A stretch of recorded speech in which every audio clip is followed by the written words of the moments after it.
I started to really shift my focus, rather than just, kind of dabbling a little bit political and then getting into this, that, the other thing. Um, I just see a massive void in in the gun culture, as it were. I see an opportunity to produce more content to promote a more positive and healthy gun culture. Guns have just been something that I've been involved with, oh God, ever since I was about 5 years old, maybe. Okay. So it's just been part of my life, part of my culture. Of course, the media paints it as the worst thing that could possibly be introduced into anybody's life. But for me, it's just been a way of life. So I want to produce more content around that. I've shifted the focus from what RTN was, and now it's more of a gun focused channel. So I primarily do Instagram and Twitch streams. Most of that's because I hate video editing, and I don't really have to edit video much on those platforms. So on Twitch, I stream. I manufacture bullets. Some people call it reloading ammunition. So I do that. Gun cleaning, gun building, training. I do shooting competitions, and I'll post videos about that. But I like to teach people just about the culture.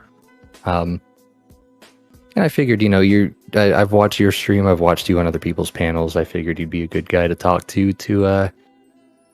come up with solutions.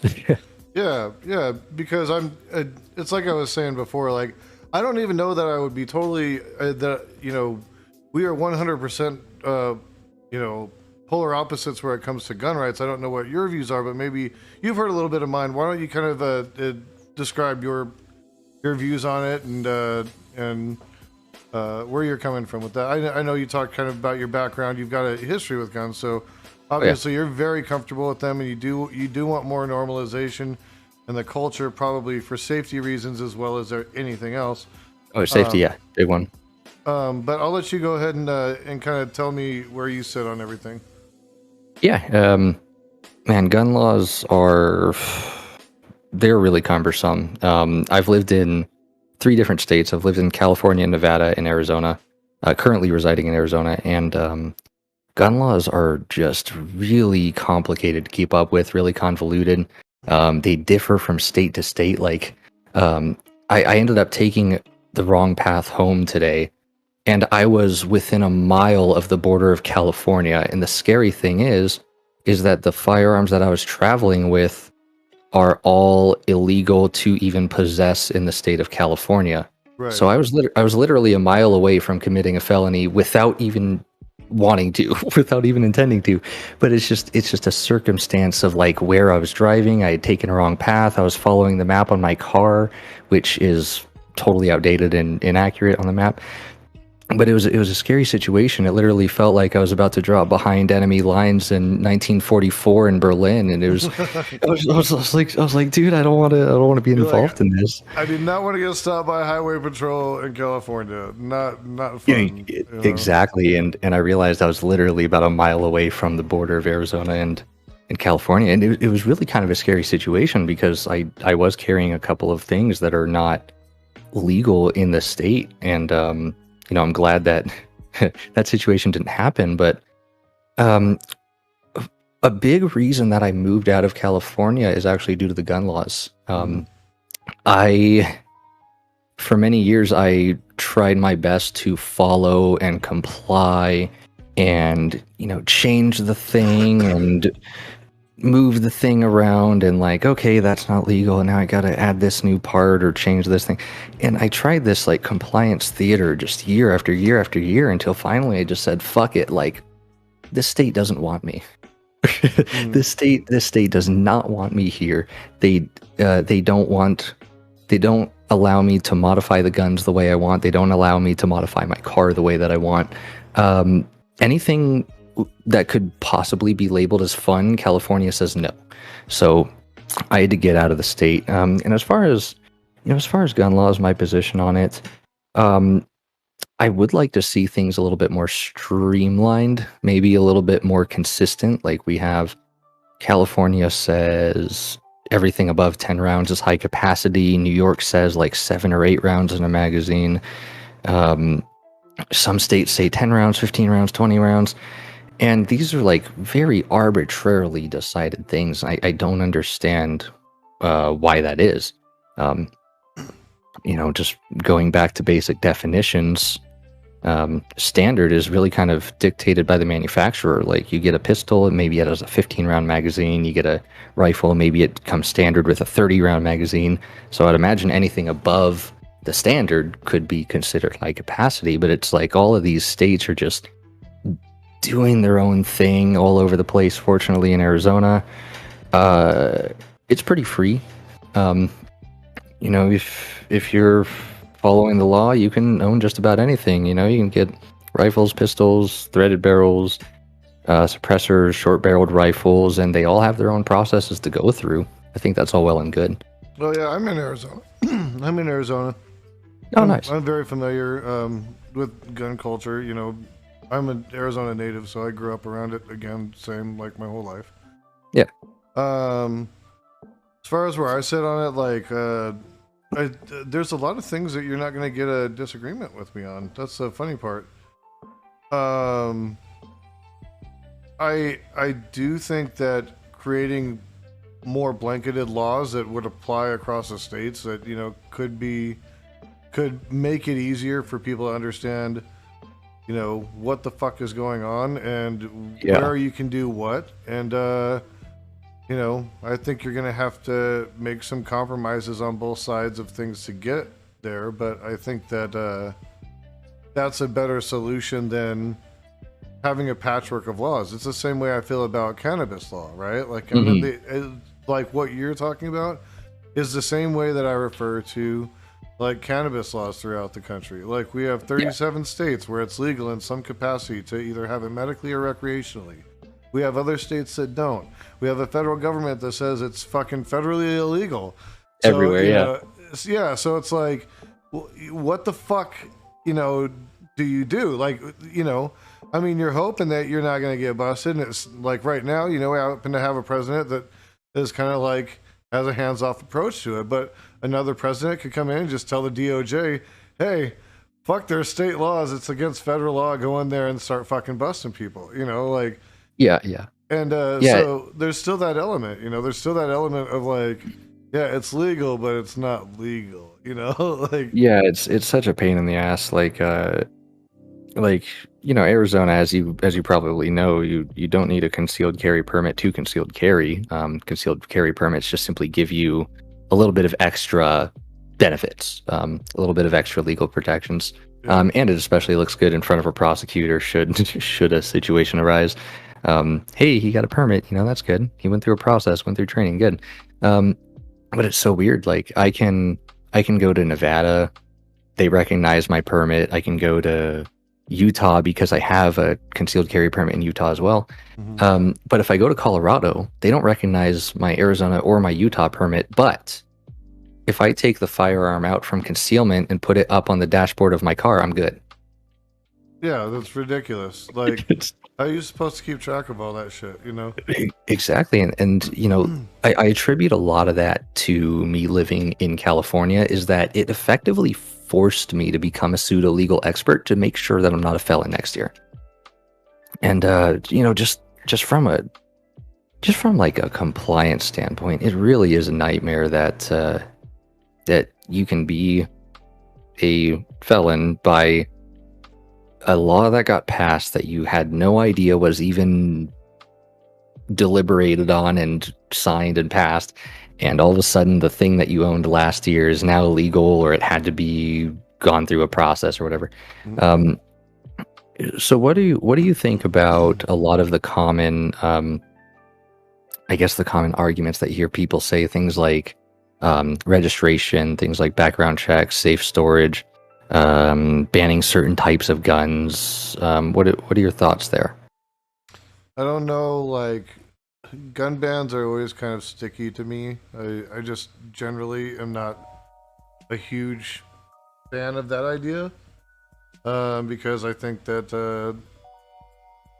there's other ways that we can prevent, I think the easier way to prevent these situations is I do like the idea of background checks. I do like the idea of registrations. I'm okay with those things. I'm perfectly Mhm. fine with that. I think that's acceptable. I'm okay with the waiting period, you know. I think those are things that are completely acceptable that, um, we have, we have all sorts of other things that we could regulate in the same fashion or that we have, at different times. And I just don't think that it's a big deal to kind of, just slow down the speed of the purchase. Like don't necessarily stop it, but slow down the speed of it.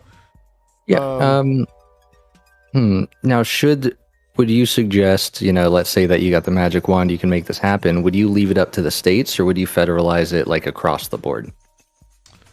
I would be more in favor of like a federal solution just because I it's just blanket it. Just blanket the shit. Hmm. Again, because of also you're talking about your right to travel, right? Which is another, Yeah.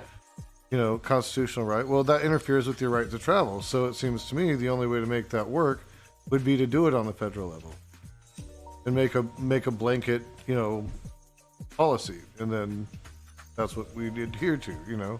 Yeah, yeah, that'd be interesting to determine what, because when it comes to a federal level and still making sure that the states have their right to switch things around, move things around, it would have to, I guess, be general in a sense. Um, it would be interesting to see what that would look like. I'm not sure if we need to get into the nitty-gritty details of what specifically. I mean, unless you want to, we could always get into it. Um, but yeah, it would be interesting to see what on a general level could be federalized, and then what would be left up to the states beyond that point. Yeah. Um, I would keep it pretty basic as far as the federal government goes. Registration, background checks. Mhm. You know, I think it's basic enough. Now, would you so currently when people buy a gun, they fill out the DROS, dealer record of sale, form 4473. That's literally three different ways of saying the same thing. But this form, one of the questions that it asks is, are you an unlawful user of um, like marijuana, opiates, et cetera, et cetera? Um, I think they would need to remove that box. the box or just the marijuana? I would say the box. I'm not in favor of drug prohibition.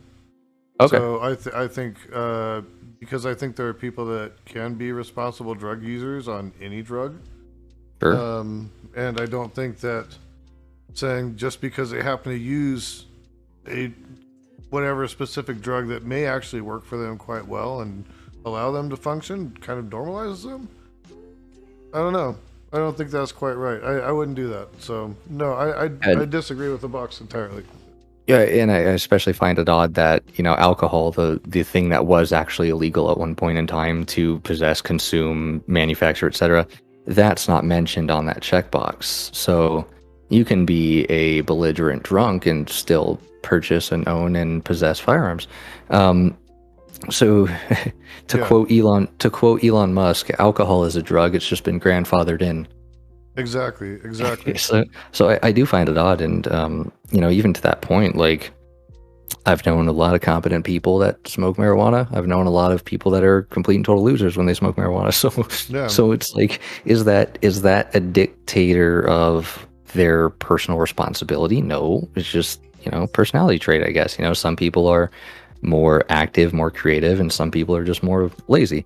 Um, same thing with, like, say, psilocybin. sure. Should somebody that consumes it in a very moderate way, should they be totally barred from exercising the Second Amendment? I don't think so. I think that's a little silly, especially because when you look at certain drugs, I guess, as they were, like marijuana or psilocybin, it could even be argued that those are protected under the First Amendment if your church has something to do with it. And like, I know somebody that has his church all set up, and I mean, he can legally possess some of the items that we just mentioned because it's protected under the First Amendment. So then it comes into that really weird gray area. It's like, well, if your First Amendment is protecting your consumption of this because it's part of your religious or spiritual practice, shouldn't the Second Amendment also follow suit in that respect? Like, you know, if you're consuming these substances as part of your religious experience, it shouldn't interfere with your ability to possess a firearm. No, and I mean, my whole thing has always been, you know, legalize drugs and hold people responsible for their actions. So if they still do something fucked up while they're under the influence of those drugs, they still did something fucked up under the influence of those drugs. You know, they're still going to be held accountable for what the fuck they did. They made the choice to do those drugs, and while they were on those drugs, they did some fucked up shit. So now, would you be like, let's say that two people commit the same type of act. The only difference was that one was under the influence of some type of drug. Would you be in favor of like giving a more harsh sentence to the person that was under the influence? No, I think it should just be the same. I think it should be, you know, if all drugs are legal, all drugs are legal. So you base it on the merit of the crime, you know, and treat it Like, as such. I guess on that I would disagree a little bit. Like, you know, if two people get in a car collision and one person was driving under the influence of whether it's marijuana or alcohol or something, then of course that's a much more significant instance than, say, rear-ending somebody, because it has a factor, right? It's a factor in the issue. I think I would lean the same way when it comes to firearms. Like, if I'm going to go out and drink, which I don't even do, but if I was going to do it, you know, maybe my firearm shouldn't be near me. And that's another place where the states are all over the damn place. Arizona and California, I know, are zero tolerance states. So if I go to Buffalo Wild Wings, or just if I go to some place, fuck Buffalo Wild Wings. I don't want to give them any credit. But if I went to any place that served alcohol, concealed carry permit and everything, the moment I consume any alcohol, I should have the firearm in the car, locked, storage container, etc., because they're a zero tolerance state. Some other states, I could be wrong on what specific state, it might be Arkansas or something, but you can have up to a 0.08 blood alcohol content level and still carry. Okay. So that's another one of those gun law things where it's like, what the hell? Like, either people can drink to a limit or they can't. Like, why is, I don't know, is the alcohol in Arkansas different from the alcohol in Arizona? I don't know. Exactly. It's just so weird, and you know, I figure if you're consuming any kind of a drug, and if it's influencing you, especially if it's influencing you negatively, like, yeah, you know, you gotta be cognizant of that, and you have to take appropriate measures. Personally, you know, it comes to personal, I think a lot of this comes to personal responsibility. Like, I have a personal responsibility to make sure that a kid doesn't do something with my firearms, or that a prohibited possessor, like a convicted felon, doesn't get access to it. Now, if a convicted felon breaks into my house and gets access to it, well, I mean, they already broke into my house, so that's already a problem. Exactly.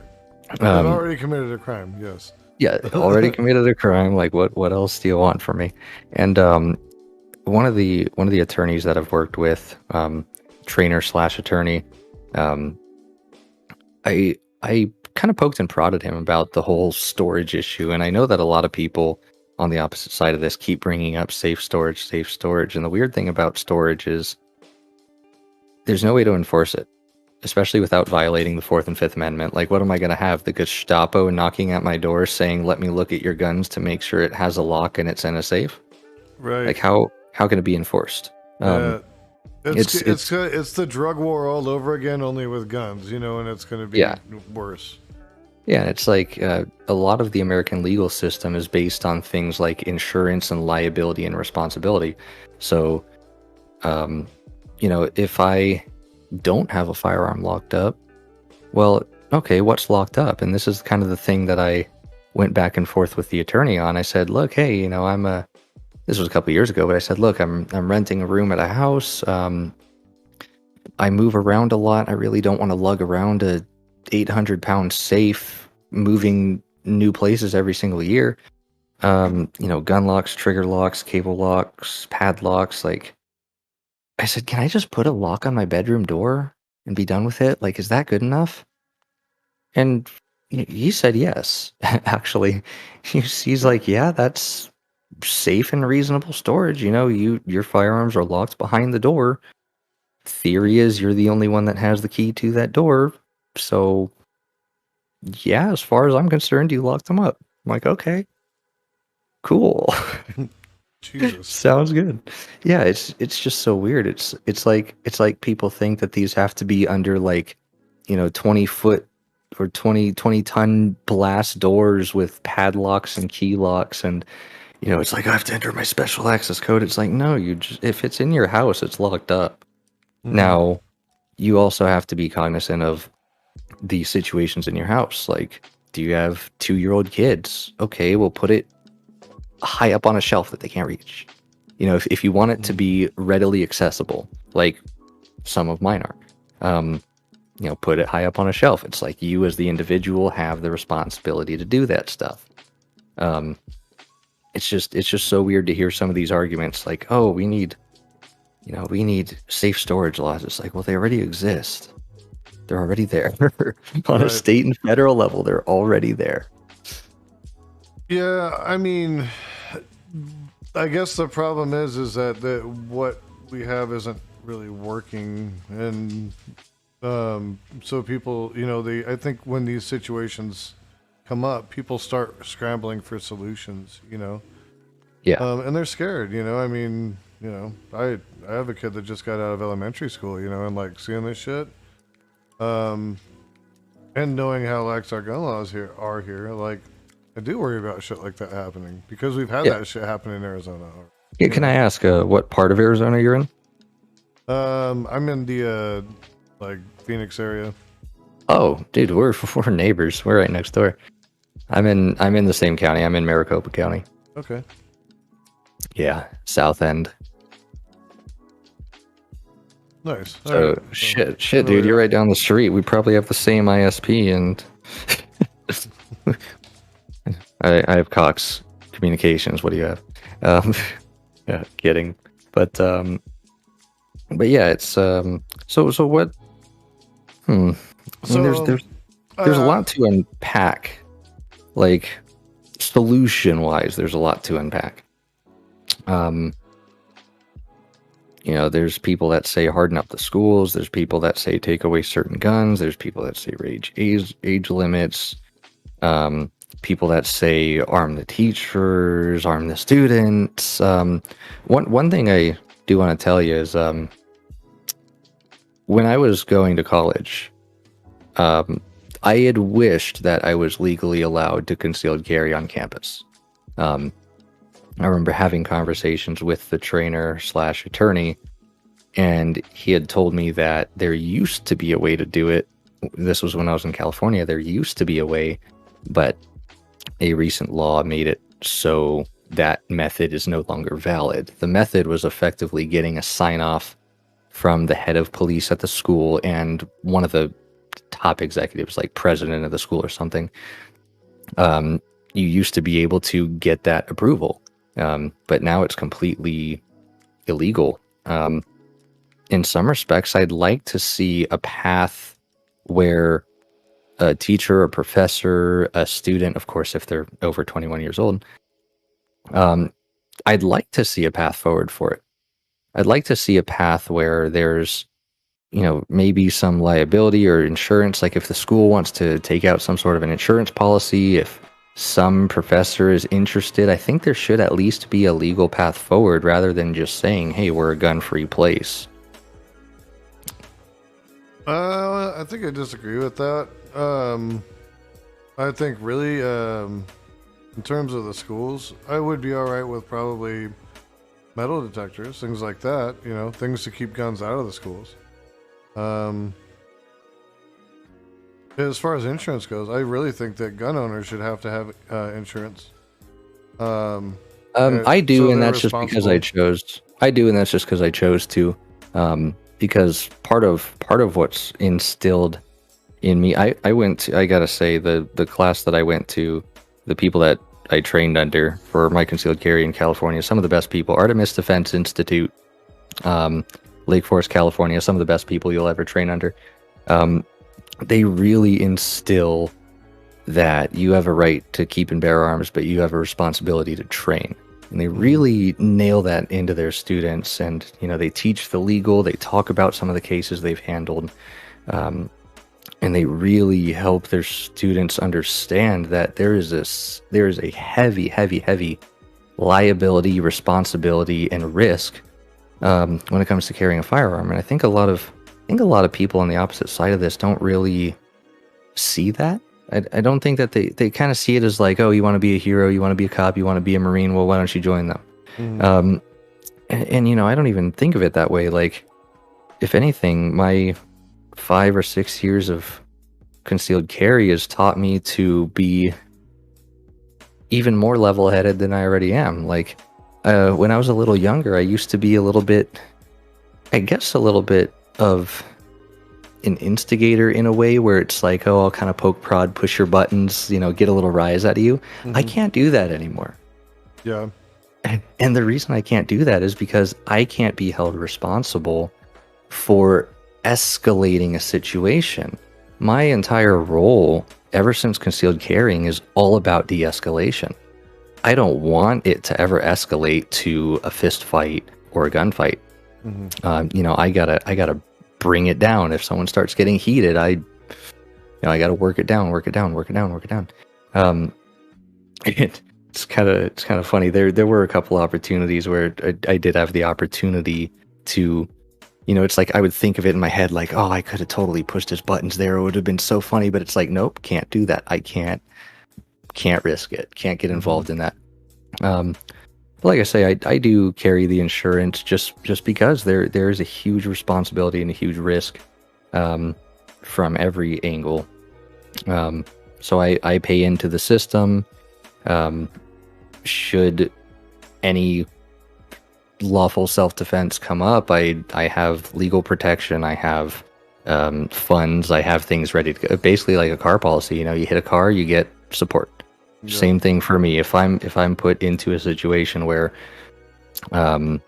force on force is necessary, then I at least have that protection. I have that shield Hmm. support, and litigation's expensive. Yep. Um, There is. Very expensive. My dad was an attorney, so I know oh quite a bit about that. shit! Yep. Yeah, Yep. yeah. But yeah, so I think so. Insurance, registration, background check. Um, So background checks are an interesting one because they are required at a federal level. Um, so you go to the store, you buy a gun. Now, Arizona is a unique case where if you have a concealed carry permit, the store does have the option to take the concealed carry permit in lieu of the background check. So they don't have to run it if you have the permit. Some still opt to do it anyways, just to mhm. be on the safe side, takes the liability off them. Now we're back to liability. Um, but yeah, and even like private sale of firearms, I did a private sale recently, interstate, had to ship it to a different state, and this whole process was listed the firearm online, gunbroker.com, huge site for that. People bid for it. Somebody won the bid. I had to bring the firearm to my local dealer, where they, of course, got my ID, my concealed carry permit, serial number, make, model of the firearm, length of the barrel. They had to take it in their inventory system. And then, as required by federal law, they have to ship it by 2-day air. So it's like all of these checks and balances. Mhm. And then it gets to the guy that bought it, which it arrives at the gun store of his choice, where they then get his information, his, permits and whatever. They run the background check on him, clear him, he's good to go.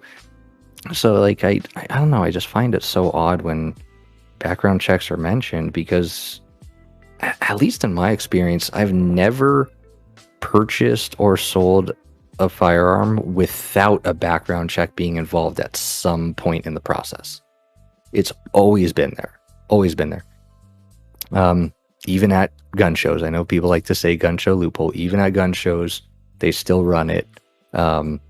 Especially state like California, which, since they have a 10-day waiting period, the scary part is you could go to a gun show in like South Orange County and you have a vendor from like San Bernardino, six hours north.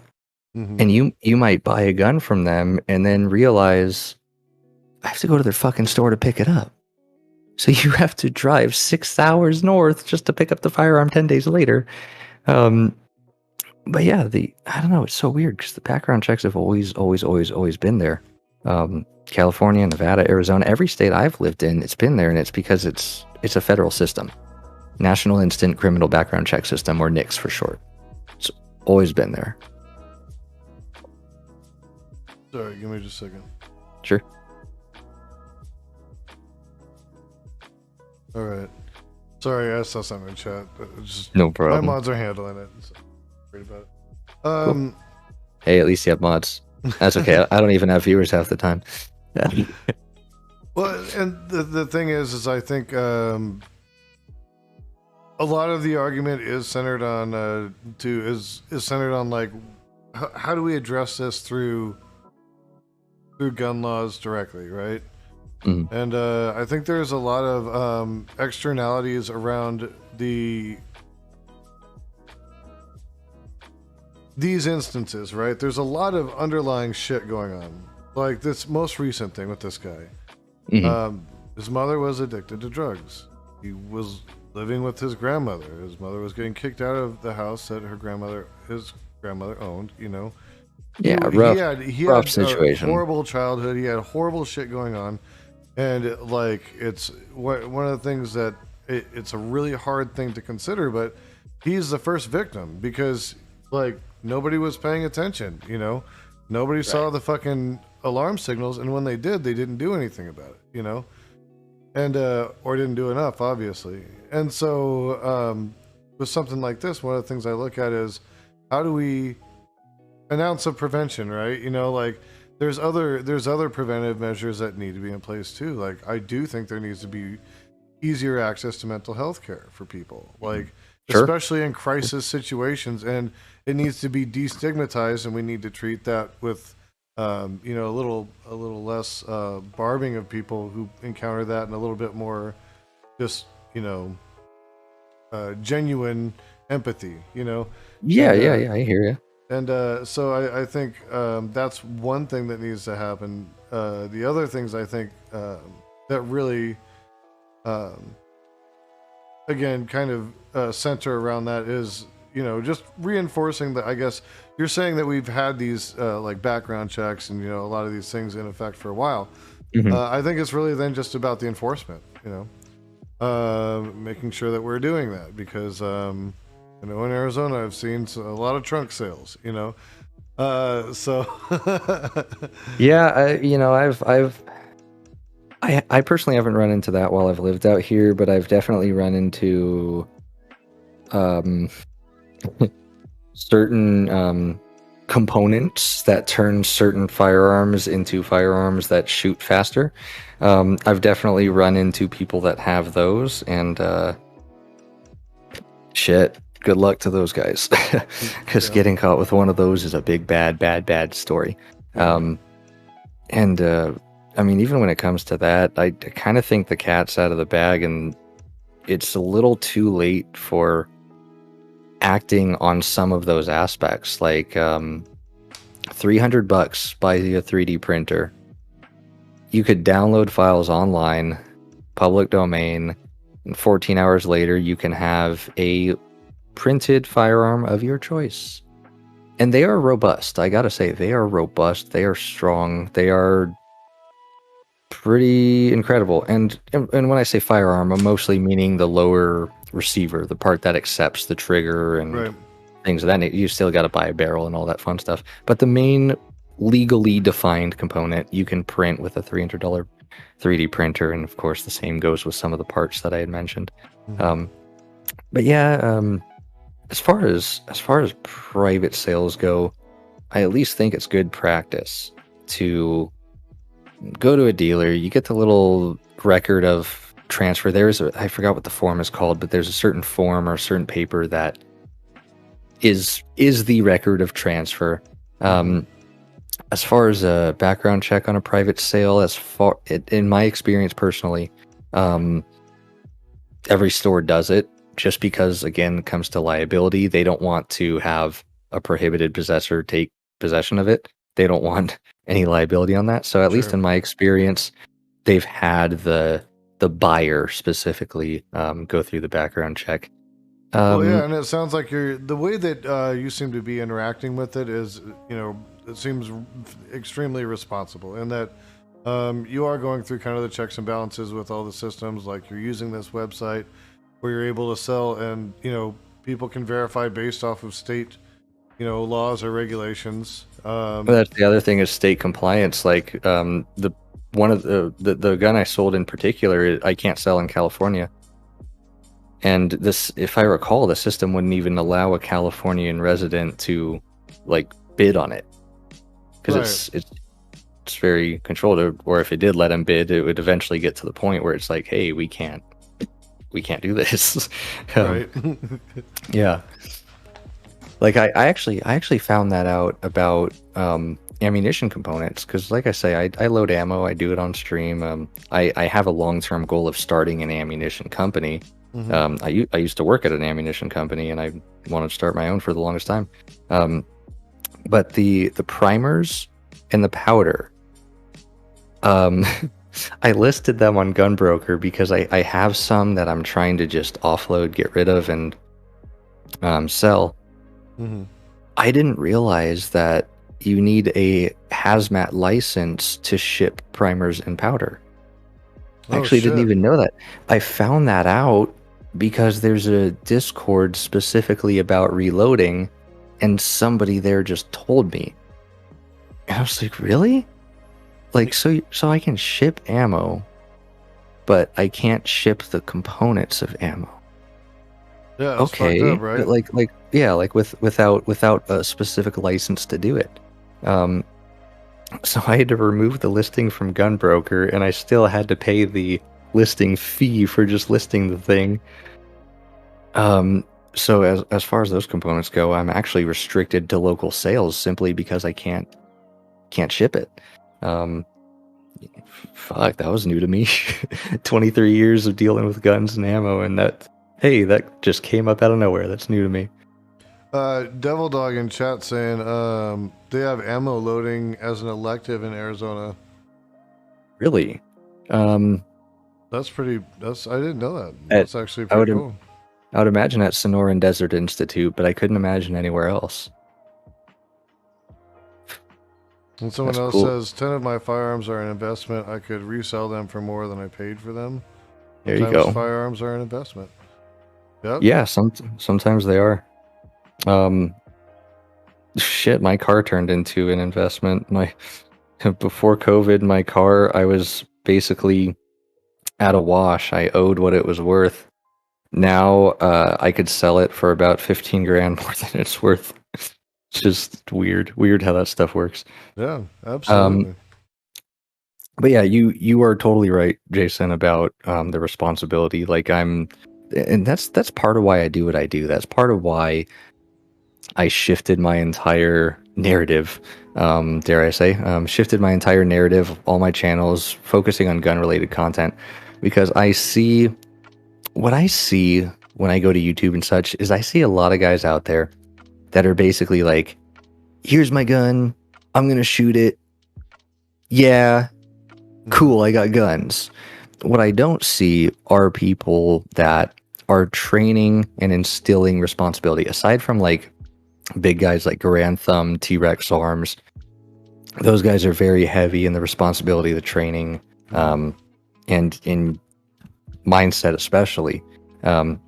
but I still see an opportunity for quality content. And it's of course difficult since I'm a one-man operation. It's hard to produce quality content when I don't have cameras following me around, video editors, Right. Yep. budgets, things of that nature. So I do what I can. So lately I've been hopping on shows like yours, doing the live streams, doing the Instagram posts, and going to my local competitions just to throw some lead downrange. But yeah, I'm all for the responsibility aspect. I think, when a kid, especially if they're underage, if they commit some sort of an act, I don't know if the parents get looked at, and if they do, it's at least not publicized when it happens. Mm-hmm. But they should get looked at. It's like, how did the kid get access to this gun? Not a good not a good situation. A lot of bad stuff happened here. Yeah. For me, like I say, it's always been a very close to home type of issue, because I was brought up in that environment. And you mentioned like this recent guy, rough upbringing, grandmother on drugs and such, and that's I don't even have words for that type of a scenario. It's a difficult Mm-hmm. life to be in. At least for my own experience, I was I was more scared of what my dad would do to me if I touched the firearm that he told me not to touch. Right. Yeah. Because you grew up around it in a way where it was responsible,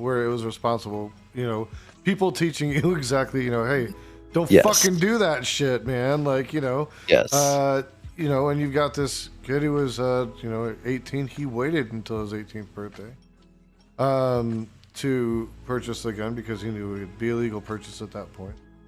And as far as some of what I've read, FBI knew about this kid a couple years prior, and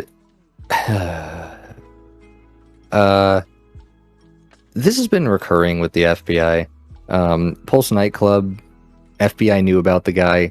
FBI interviewed the guy, saw the guy, visited the guy. It seems like the FBI is more interested in investigating a rope in a garage, sending 20 agents for that.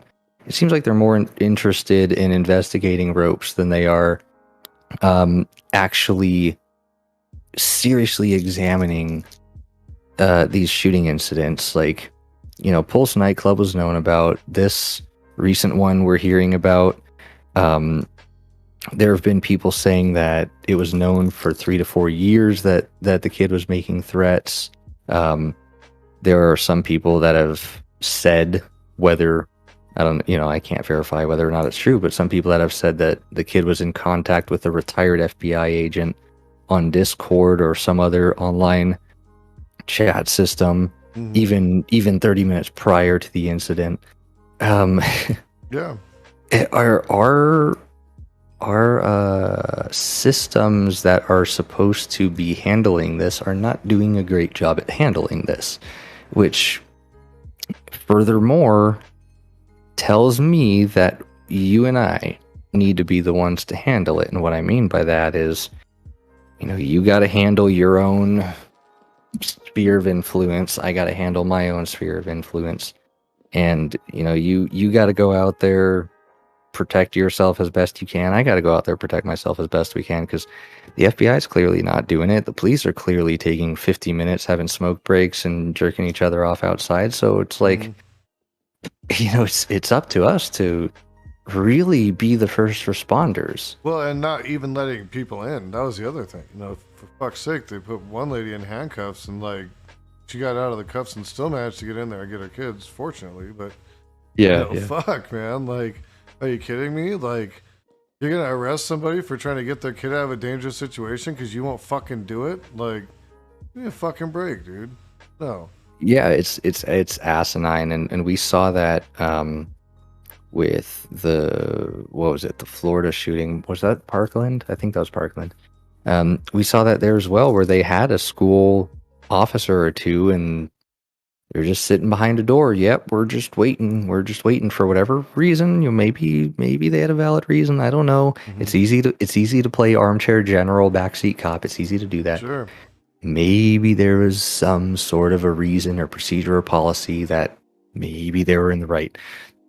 I just don't see it. And um, I mean, I've been in a couple of dicey situations. I've never left the house without the firearm in the past 5 or 6 years, and it's literally just an extension of my body. It's just, I grab my keys, I grab my phone, I grab my wallet, put my watch on, put the firearm in its holster, and I walk out the door. It's just part of the everyday carry. Um, I think what I need to do to be more responsible is I need medical training. I need to learn how to use a tourniquet, how to properly apply first aid, CPR. I think I think that when it comes to the responsibility, I kind of have a responsibility to do that. Because, maybe I get shot in the arm. So might as well learn how to apply a tourniquet. Maybe it's the tourniquet that saves my life and not the firearm. You said that you've been strapping up now for about the past 5 years, and you said that you've been in some hairy situations since you've been strapping up. Do you think that there's a correlation there, or is that just by coincidence or happenstance, or had you had stuff happening prior to that also Um, kind so of evoked so that? I'm a very risk averse type of person. Even like in my professional line of work, one of the places that I excel is risk mitigation. I work in like aerospace, medical devices, manufacturing operations. So risk mitigation is a big part of what I do professionally and personally. Okay, Um, makes sense. in 20, it was either 2013, if I recall. I actually had a mass shooter in my class in college. Okay, all right, that's heavy. That's some heavy shit. Yeah, I was 19 years old, so couldn't legally purchase a handgun, which by default means can't legally concealed carry. Um, this kid one day decided to go around town. Fortunately for me, it was not at the school. Decided to go around town, steal a couple of cars at gunpoint, shoot a couple people between the city of Tustin, the city of Orange, that radius. Ended up killing 4 or 5 people, including himself. Oh shit. My class found out because the professor made that announcement the very next day, basically stating what happened, that yeah, the kid was a student in the class, no longer is for obvious reasons, and had said that, like, I guess the local school newspaper were wanting to know if anybody had information or interview them or whatever. You bet damn good and well that I wish I was legally allowed to carry a firearm at that time. 2 years later, there was a smash and grab robbery at the mall directly across the street from this community college.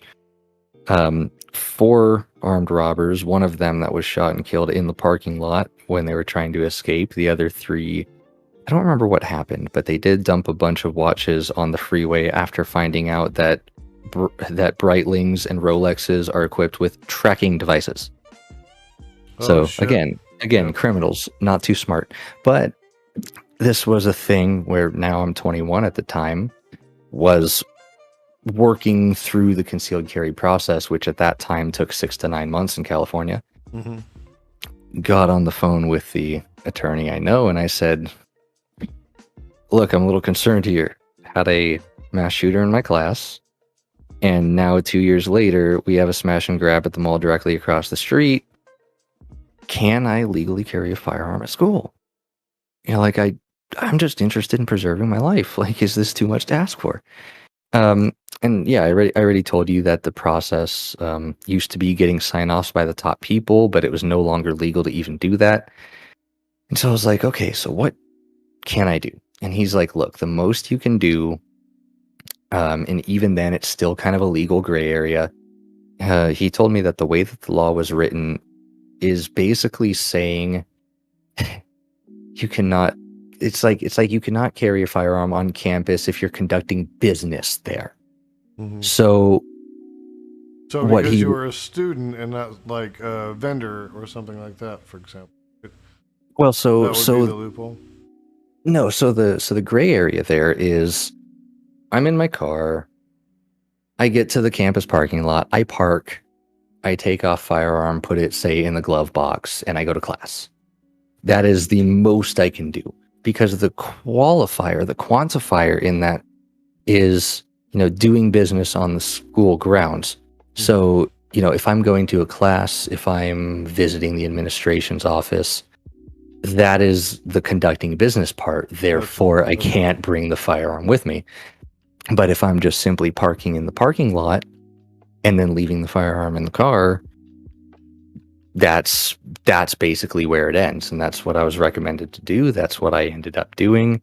For the longest time. I even got stopped when I was leaving campus one time and had the firearm in the car. That was a unique instance, if you want to hear about that one.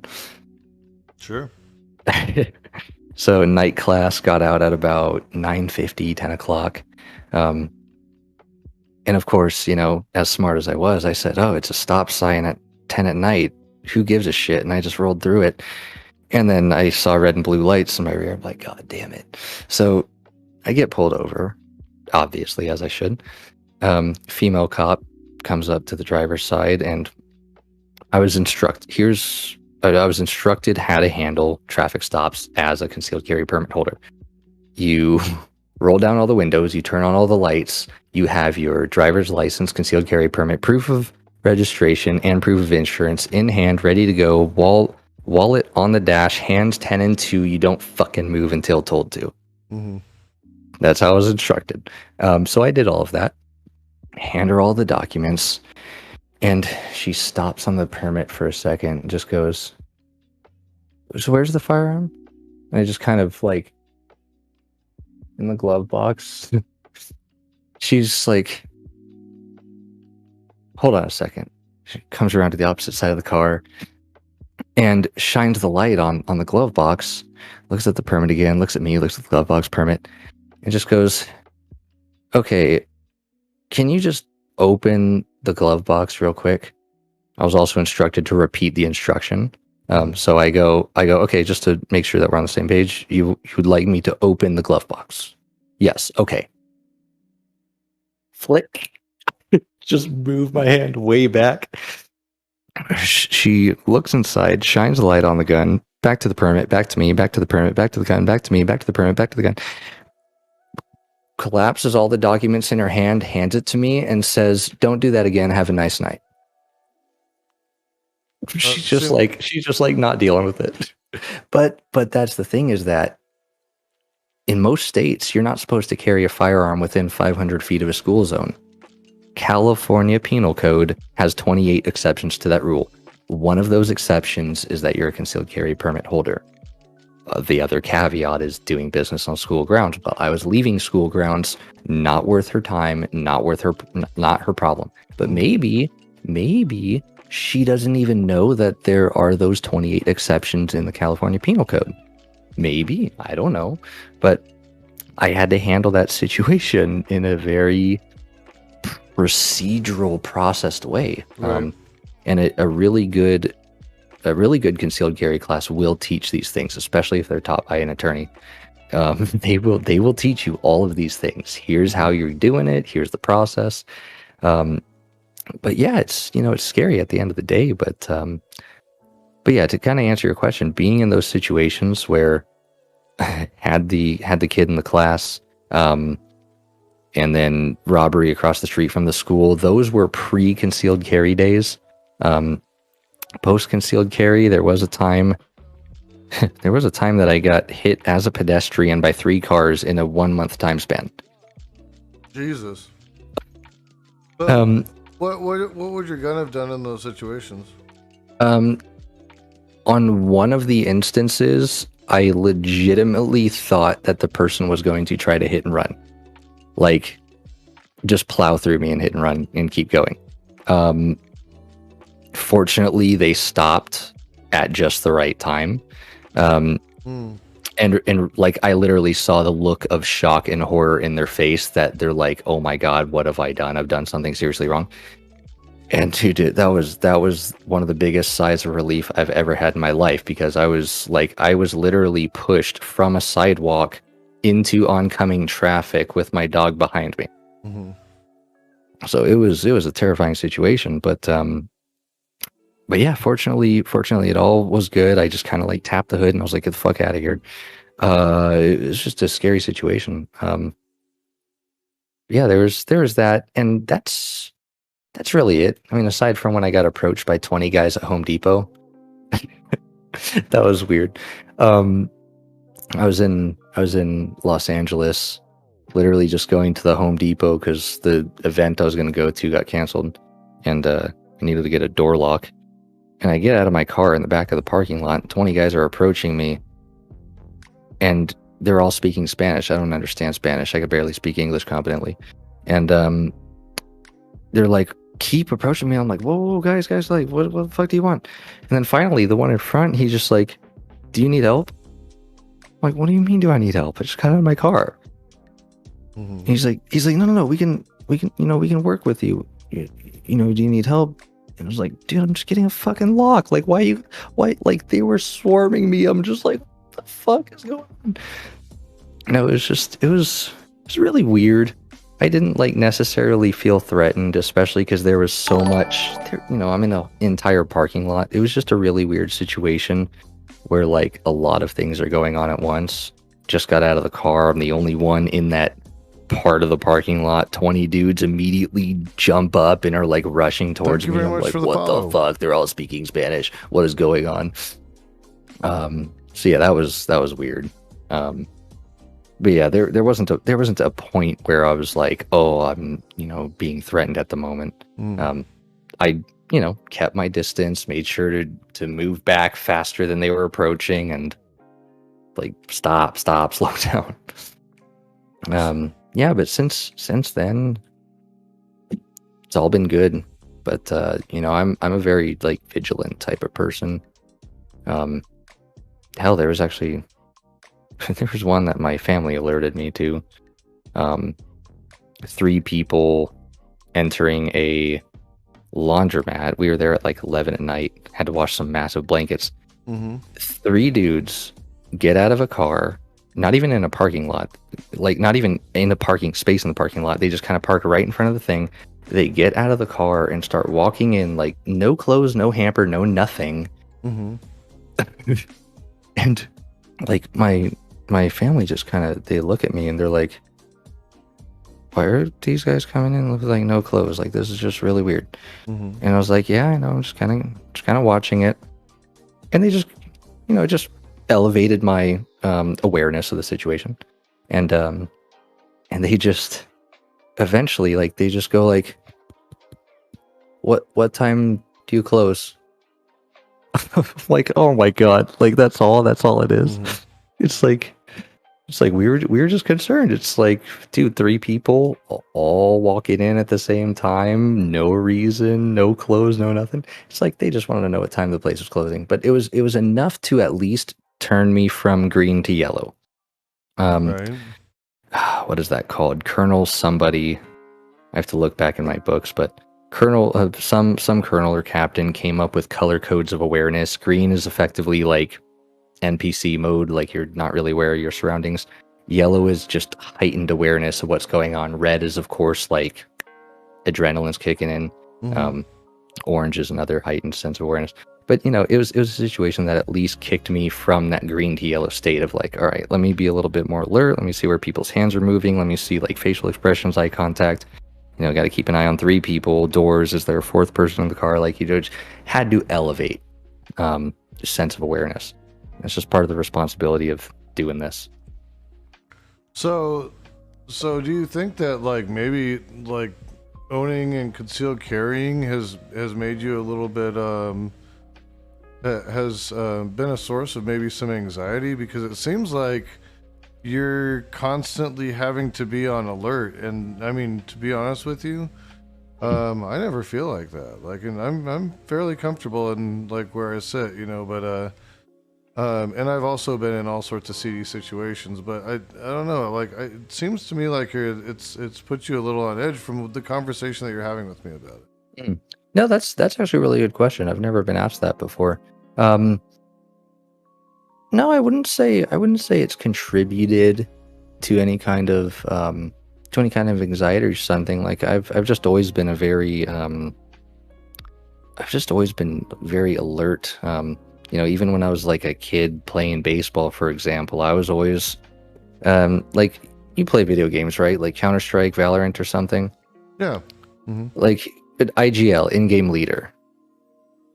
That's effectively the role that I've always been whenever if it's whether it's a video game or playing baseball as a kid, I've always been the IGL. So Okay. naturally I've always had to be a little bit more aware of my surroundings, a little bit more alert. How many strikes, how many balls, how many outs, who's on first, who's on second, what's on third. I don't know. Third base.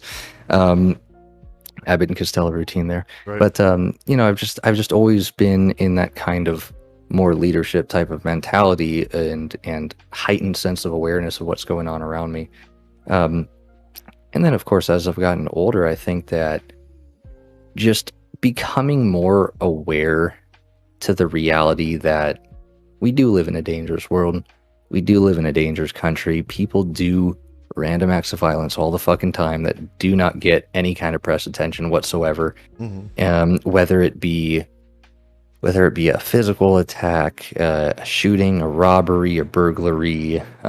Like as an example, if I go to a gas station at night, I am more alert than when I go to a gas station during the day. Hmm. Well, as far as I see it, gas stations are attacked more at night than they are during the day. So, no, I wouldn't say it contributes to any level of anxiety. Um, it's for me, it's just fundamentally understanding that people do some real fucked up things, Hmm. and I gotta be one step ahead of them every time. You know, I don't want to be caught from behind. I especially don't like being caught from behind. You don't want to Even be caught slipping, as they say. I don't want to be caught slipping. Um, even before concealed carrying, I would if I was in a restaurant, for example, Hmm. I personally would rather face the door than face away from the door. Um, that was a preference when prior to concealed carry. Now it's a requirement for me. Um, I I perceive more of a potential threat from the door than I do from the chefs behind me. So naturally, um, thinking of life preservation, I'd like to be aware of that. I'd like to see what's moving around. I don't like surprises. I definitely don't like surprises. Even if it's a birthday surprise, I don't like surprises. Does some of it come out of a sense of duty to your community to be able to exercise these rights in situations that warrant it? To make sure I understand the question, dude, are you asking if I feel that I have a sense of duty to my community? Yeah, to exercise those rights, like to be kind of like I don't know, like a deputized security of some sort. It's a good question. Hell, I've even considered it. It's like I've considered joining police or joining military or something. For me, just my heart was never fully in it, Hmm. and I generally like to do things not necessarily my way, but I like to have a little bit of freedom in the way that I do things, and I'm not sure if those levels of structure and command would really jive well with me. Oh, Um, gotcha. but yeah, it's like my heart was just never fully in it. Um, I had family that were in military and such, but for me, I think that when the local level, and this even goes with politics, school boards, meetings, and things of that nature, I think that when the local level is strong, it creates a cascading effect where the local level is strong, now the district level is strong, which then strengthens the county level, which then strengthens the state level, which then you can start tackling the federal level. Sure. Um, I think a lot of people like to think of it the opposite way. It's like federal level, state level, and back. Hmm. But it's like, no, you got to have a strong community. Like you need to. I find a lot of value in knowing my neighbors. I find a lot of value in knowing them by name. Knowing who they are, and it's like, if my neighbor was targeted, I'm going to help them to the best of my ability. If my neighbor, for example, wasn't home, they were going away for the weekend. Hmm. Um, I just naturally kind of feel some sort of obligation to watch over their property, watch over their domicile, help them, support them. I'm big in helping the community that I live in, supporting that community. Right. For me specifically, I live right down the street from a school, which of course then becomes a really sticky situation because I don't do any kind of demonstration near it. That Hmm. I don't want to bring that attention to myself. I go away from the school. Um, but even then, it's like I know this school is right there, and I don't want anything bad happening to those kids. I think it's it's an elementary school. It's like I don't want anything bad happening to those kids. Hmm. Um, so, but again, by knowing the people in the community, I can at least better gauge, who they are, what's going on. Since I do all this broadcasting stuff, I can also kind of plug those, advocate for those. Hmm. Um, I like to take people out, train them, help them shoot, help them get better, more competent. Um, and I was always kind of that way, even growing up. Even growing up, like, when I was 10 years old, I liked to know who my neighbors were. I liked to, um, hang out with their sons or daughters or whatever, even when I was 10 years old. Oh, So sure. to me, it's just the way of life. You strengthen the community. Hmm. You know? No, I think it's good. I think it's good to have a healthy relationship with your community. Absolutely. And being involved where you can on the local level to, you know, make some accomplishments or headway on things that can help your community. I'm all for Absolutely. that kind of stuff. Absolutely. Um, that said, my time is just about up. Did you want to plug your um, streaming page or YouTube or whatever your Yeah, I'll your thing? I'll throw up the Twitch because the Twitch links to everything else. So mine is twitch.tv/reject the narrative. Okay. Exactly as spelled. Reject the narrative. I also have the website rejectthenarrative.org. But if you go to the Twitch page, you can find the link tree, the Instagram, the YouTube, all of the other pages. Um, like I say, mostly active on Twitch and Instagram. Um, guns are cool in my book. Just be responsible with them. Um, train, know and understand the tool. Be competent with it. Know it inside and out as you would.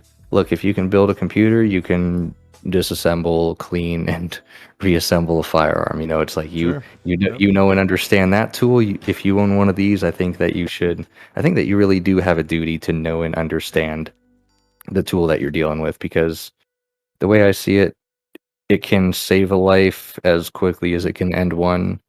So, make sure your head's in the right place. Make sure that you understand what you're dealing with, because they are a lot of fun. I love the competition shoots. I love the target shooting. Um, and I hope that is all I have to ever use it for. Yeah.